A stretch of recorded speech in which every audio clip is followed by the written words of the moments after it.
Bueno, capítulo 5 ya de Andor, que ya tenéis disponible en Disney Plus, ¿de acuerdo? Y la verdad es que lo he visto un poquito sosete, un poquito aburridete, ¿de acuerdo? Pero por ciertas cosas creo que es un capítulo necesario, aunque por otras creo que se podría haber hecho, pues bueno, otra cosilla mejor, ¿no? Pero bueno, vamos a hablar de él en un breve resumen y ya me pongo con mi crítica de todos los aspectos que me han gustado y los que no.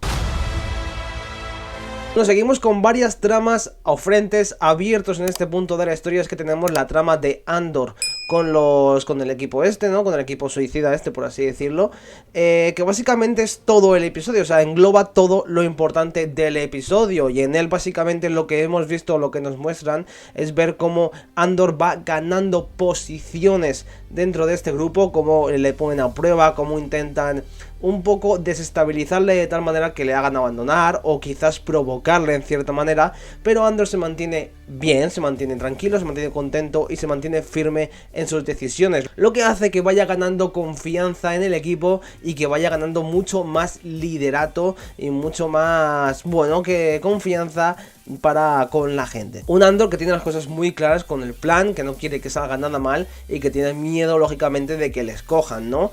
Eso lo que hace es crear un conflicto también con algunos personajes que a mi forma de ser me parece interesante. Entender el punto de varios personajes, ¿no? Porque, bueno, en una discusión, por así decirlo, tienes el punto de vista de uno y el punto de vista de otro.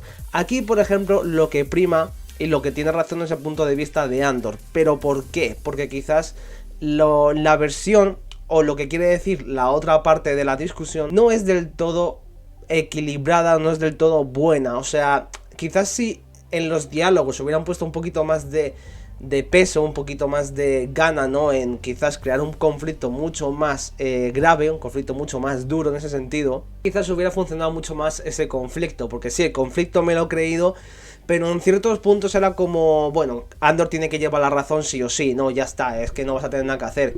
Y eso en un conflicto no mola. Yo quiero que haya tensión de saber que, bueno, le van a pasar por tierra a Andor, esto no va a funcionar, ¿qué va a pasar? Entonces, en ese caso, de acuerdo, no me ha transmitido ningún tipo de sorpresa, ningún tipo de entusiasmo en seguir las discusiones, en seguir el conflicto. Pero bueno, yo a título personal. Luego vamos a la trama un poco del Imperio, que sí que me ha parecido interesante, sobre todo la del comandante Irving, ¿no? Creo que se llamaba así. Que tal y como lo dejamos en el anterior episodio, de acuerdo, está con su madre, va a visitar a su madre, de acuerdo.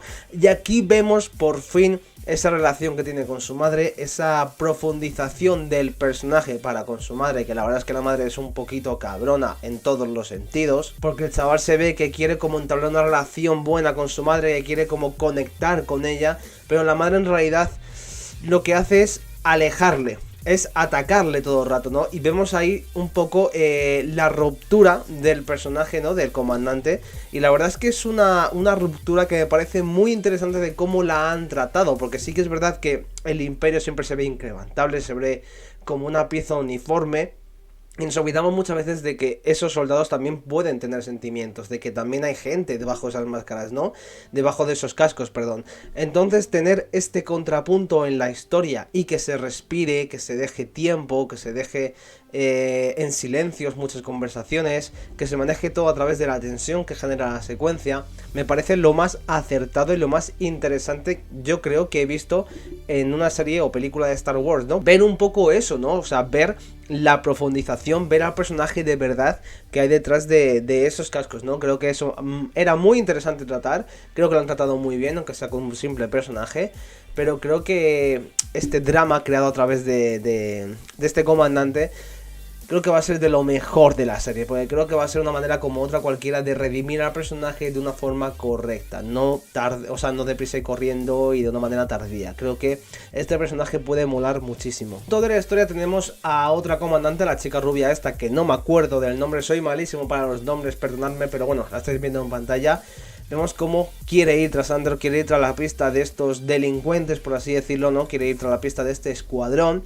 Y la vemos cómo empieza a investigar, cómo empieza a tener expedientes y cómo la verdad es bastante inteligente en el sentido de poder solaparse a ellos y de sentirse muy superior a ellos en muchos aspectos, porque sabe el plan que deben seguir. De hecho, creo que les ha cogido bastante bien el truquillo, sobre todo el caso de Andor, y que empieza a estudiar expedientes, que empieza a meterse mucho más en el tema.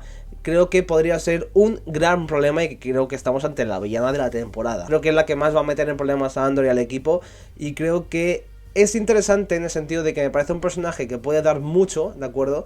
Pero en el mismo filo también puede ser un personaje redundante y un villano típico que ya hemos visto miles de veces, como puede ser, por ejemplo, el personaje de Moff Gideon, interpretado por Giancarlo Esposito, es decir, un villano que es muy inteligente, que siempre sabe lo que van a hacer los demás, y creo que es un poco copia, no copia, ¿vale? Pero ya me entendéis, es algo que se solapa bastante con ese personaje, así que me da un poco de miedo por el sentido de que quizás puede ser repetitivo, pero también parece interesante porque estos villanos son los que más molan en sí. Y en conclusión, de acuerdo, para terminar ya este englobe y esta review del episodio, diré que me ha gustado. O sea, es un episodio muy lento, ¿vale? Eso no lo quita nadie, es un episodio lento de narices, pero también creo que por otra parte ha sido necesario.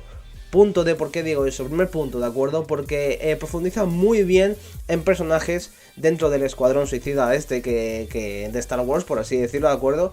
Profundizan ellos, les conocemos más, vemos cómo son, vemos los conflictos, que bueno, pese a ser un conflicto bastante leve, son conflictos al fin y al cabo, y sabemos mucho más de ellos, que creo que es necesario para luego empatizar de forma correcta con ellos cuando llegue el momento de su muerte, cuando llegue el momento de sea lo que tenga que ser. Así que por este primer punto creo que el capítulo era necesario en vez de ir rápido y corriendo a la acción, que creo que no es una serie que necesita acción todo el rato. También creo que el peso dramático es muy necesario. De ahí viene mi segundo punto de por qué creo que es necesario este episodio, y es que la carga dramática asociada a los soldados imperiales me parece de lo más interesante que he visto en Star Wars de los últimos años, y cosa que no he visto, o creo que no he visto ni en pantalla chica ni en pantalla grande. Por tanto, creo que esas dos cosas, esos dos métodos narrativos que se utilizan son bastante buenos y bastante necesarios. Por tanto, el capítulo sí es un poco lento, puede ser incluso un poco aburrido,